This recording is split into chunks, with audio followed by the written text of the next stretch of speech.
നിന്റെ കാൽ വഴുതുവാൻ അവൻ സമ്മതിക്കുകയില്ല.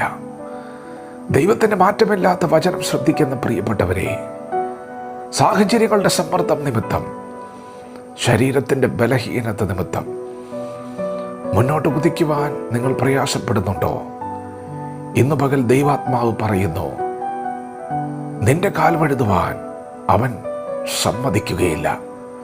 നിങ്ങൾ കടന്നു പോകുന്ന ഈ സാഹചര്യത്തിൻ്റെ നടുവിൽ നിങ്ങളെ സഹായിപ്പാൻ കഴിവുള്ളൊരു ദൈവമുണ്ട്. ഭക്തൻ തൻ്റെ കഷ്ടതയുടെ നടുവിൽ ദൈവത്തോട് നിലവിളിച്ചു, ദൈവമേ, ഞാൻ എൻ്റെ കണ്ണ് പർവ്വതങ്ങളിലേക്ക് ഉയർത്തുന്നു, എനിക്ക് സഹായം എവിടെ നിന്ന് വരും?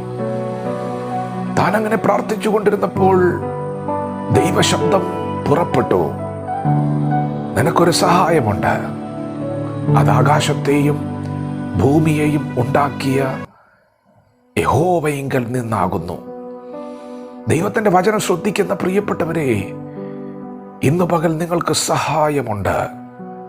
അത് ആകാശത്തെയും ഭൂമിയെയും ഉണ്ടാക്കിയ യഹോവയിങ്കൽ നിന്നാകുന്നു. ദൈവത്തിൻ്റെ വചനമാണ് നിങ്ങൾ കേട്ടുകൊണ്ടിരിക്കുന്നത്. ഇത് കേവലം ഒരു ശബ്ദമല്ല, ഇത് വേർവിടുവിക്കും വരെ തുളച്ചു ചെല്ലുന്ന വചനമാണ്. ഇത് ഇരുവായ്ത്തലയുള്ള വാളാണ്. ജീവനും ചൈതന്യവുമുള്ള വചനമാണ് നിങ്ങൾ ശ്രദ്ധിക്കുന്നത്.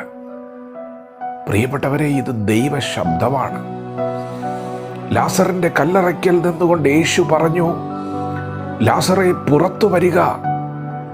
അവിടെ മുഴങ്ങിയത് ശബ്ദമാണ്, പക്ഷേ അത് ദൈവശബ്ദമാണ്. എന്താണ് ദൈവശബ്ദത്തിന്റെ പ്രത്യേകത? ദൈവശബ്ദത്തിൽ ജീവനുണ്ട്. ദൈവത്തിന്റെ ശബ്ദം നാറ്റം വെച്ച ശരീരത്തെ പുറത്തു കൊണ്ടുവന്നു. ജീവനുള്ളവനായി അവൻ പുറത്തു വന്നു. ഇന്ന് പകൽ ദൈവത്തിന്റെ വചനം നിങ്ങളോട് പറയുന്നു, നിന്റെ കാൽ വഴുതുവാൻ അവൻ സമ്മതിക്കുകയില്ല. ഭക്തൻ പ്രാർത്ഥിച്ചു, എനിക്കൊരു സഹായമുണ്ടെന്നോ, അത് യഹോവയിങ്കൽ നിന്നാണെന്നോ. എന്താണ് ദൈവം എനിക്ക് വേണ്ടി ചെയ്യാൻ പോകുന്നത്? അടുത്ത ശബ്ദം പുറപ്പെട്ടു, നിന്റെ കാൽ വഴുതുവാൻ അവൻ സമ്മതിക്കുകയില്ല. ദൈവശബ്ദം ഇന്നു പകൽ നിങ്ങൾക്ക് വേണ്ടി മുഴങ്ങുമ്പോൾ ആ ശബ്ദം നിങ്ങൾക്ക് വേണ്ടി പ്രവർത്തിക്കാൻ തുടങ്ങുകയാണ്. നിങ്ങൾ ഭാരപ്പെടുന്ന വിഷയത്തിൻ്റെ നടുവിൽ ശബ്ദത്തോടുകൂടെ ദൈവത്തിൻ്റെ ആത്മാവ് പരിവർത്തിച്ചു കൊണ്ടിരിക്കുന്നു. നിങ്ങളുടെ വിഷയത്തിൽ ഇടപെടാൻ പോകുന്നു. നിങ്ങൾ വിശ്വാസത്തോടെ ഇന്ന് പകൽ പറയണം, എൻ്റെ ദൈവമായ യഹോവ എന്നെ സഹായിക്കും. എന്നെ സഹായിക്കുവാൻ യഹോവ മതിയായവനാണ്. അതെ, എൻ്റെ സാഹചര്യം മോശമാണ്, പക്ഷേ എൻ്റെ കാൽ വഴുതുവാൻ അവൻ സമ്മതിക്കുകയില്ല. വിശ്വാസത്തോടെ നിങ്ങൾക്ക് പറയാമോ? വിശ്വാസത്തോടെ വചനത്തെ ഏറ്റെടുക്കാമോ? വിശ്വസിക്കുന്നവർക്ക് വേണ്ടി ദൈവശക്തി പുറപ്പെടുന്നു. നിങ്ങൾ വിശ്വസിച്ചേറ്റെടുക്ക്. അടുത്ത നിമിഷത്തിൽ നിങ്ങളുടെ കണ്ണുകൾ കൊണ്ട് നിങ്ങൾ വിടുതൽ കാണാൻ പോവുകയാണ്.